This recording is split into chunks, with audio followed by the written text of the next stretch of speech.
Isang mapagpalang araw pong muli sa ating lahat. So, welcome back to our 365 daily devotions. So, today is July 18, Thursday. So, kagaling lang namin kanina sa church kasi every Thursday may worship service kami and every Sunday. So, again, since today is Thursday, this will be our fourth installment of our current series, which is My Whole Family for Christ. So, our topic for today is verse.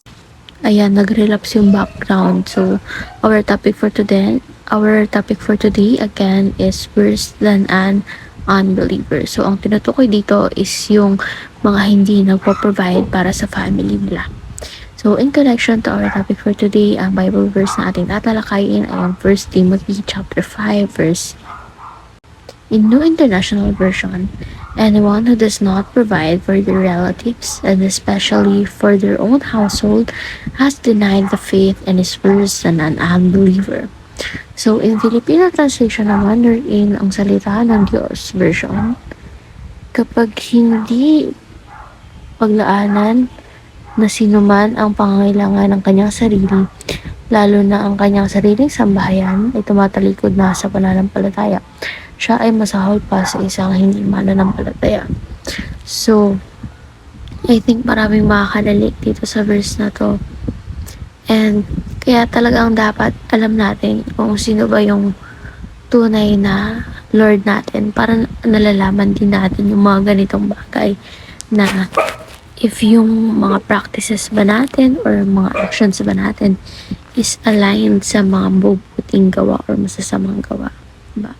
So, para mas mapalawak pa itong talakayan natin, is proceed tayo sa ating teaching.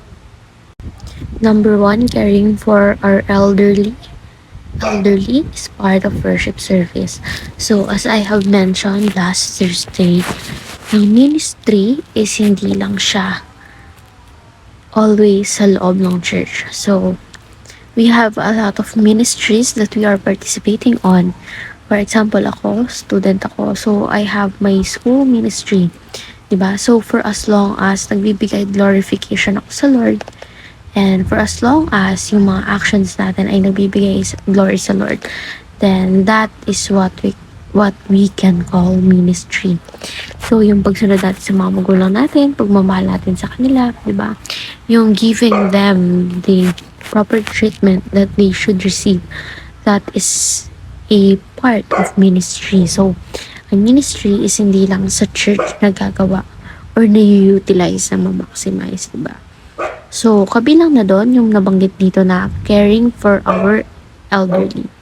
So, tayo, yung pag-aaruga natin sa mga matatanda nating kamag-anak, and also sa mga hindi rin, is also part ng ating worship service. So, lahat ng tao dito sa mundo, kahit anong pang estado niyan, especially sa family mo, huwag ka nang lumayo. Sa family mo na lang, di ba? So, wala dapat discrimination dyan. Mayaman, mahirap, may kakayahan, di ba? Lahat tayo pantay sa mata ng Diyos. Lahat tayo anak ng Diyos. And kapag may isa lang dyan na tinalikuran mo, so ibig sabihin tinatalikuran mo na rin yung tungkulin mo sa Diyos. Diba? Tayo, nilagay tayo dito sa mundo to coexist, diba? To help one another to survive. And if babaguhin mo yung ikot ng mundo and magiging makasarili ka and you won't care for our elderly kasi they much need attention and our care kasi nga matatanda na sila, diba? So darating yung time na magiging matanda ka rin, and ganyan ba yung gusto mong treatment na ibigay ng ibang tao sa'yo or ng family mo mismo? So dapat ngayon pa lang tinatanim na natin sa utak natin yung proper treatment that we should be giving them. And para sa ganun, di ba, nakikita na rin ng ibang generation kung hindi man nararanasan ng mga matatanda ngayon sa part ng buhay natin na to, simulan natin sa atin, di ba? Arugain natin sila para kapag nakikita rin ng ibang tao, kahit na mga kamag-anak mong iba na mas matanda sa iyo, di ba? Sila na mismo yung mahiya and gumaya sa gawain mo. Kahit yung mas mga nakakabata sa'yo, mga kapatid mo, mga pamangkin mo, once nakita nila yung ginagawa mo, gagayahin ka niyan. Gagawin ka niyang role model. So, just take the initiation if ever wala pang gumagawa nito sa family niyo. Number 2, anyone who does not provide for their family members is worse than an unbeliever. So, ikaw, especially kung lalaki ka, kasi mostly lalaki ang nagpo-provide sa family, but not limited to, di ba? Hindi ko sinasabing sila lang ang pwede mag-provide. So, women can also provide for their families, but then, ikaw, kung lalaki ka, dapat alam mo sa sarili mo na hindi ka magpapamilya na wala kang pang-provide sa family mo, di ba? And if ever na magkaroon ka man ng pamilya and hindi ka nga nagpo-provide, sinasabi rito sa kasulatan ng Diyos na you are worse than an unbeliever. So, kaya mong mag-produce, di ba? Kaya mong mag-produce, kaya mong mambuntis, kaya mong, di ba? Alam mo yon, yung pleasure mo na feed mo. But you can't even provide for them, even their basic needs. So, kung ganun lang din naman, is huwag ka na magpamilya. Huwag mo nang pahirapan yung magiging anak mo, yung magiging asawa mo, di ba?